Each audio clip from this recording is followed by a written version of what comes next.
यस्तो बन्यो coach खेमको team. के कोच खेमले यसपटक पनि भ्वाइसको उपाधि जिताउलान् त? र त्यो नाम रहेको छ टिम खेमबाट प्रोसेस पाण्डे।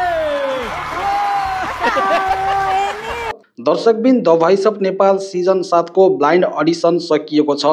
सबै कोचहरूले 16 जना प्रतिस्पर्धी पाइसकेका छन्। कोच खेमले विभिन्न विधाको सङ्गीतमा रुचि राख्ने 16 जना उत्कृष्ट प्रतिस्पर्धीहरूलाई आफ्नो टिममा भित्र्याइसकेका छन्।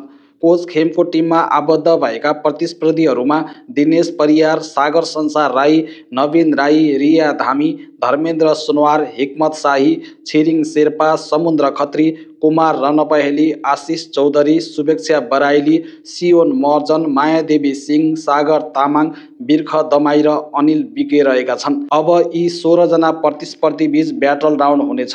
ब्याटल राउन्डबाट आएका 8 जना र केही प्रतिस्पर्धी स्टिल गरेर कोच खेमले आफ्नो टिमलाई थप मजबुत बनाउनेछन्।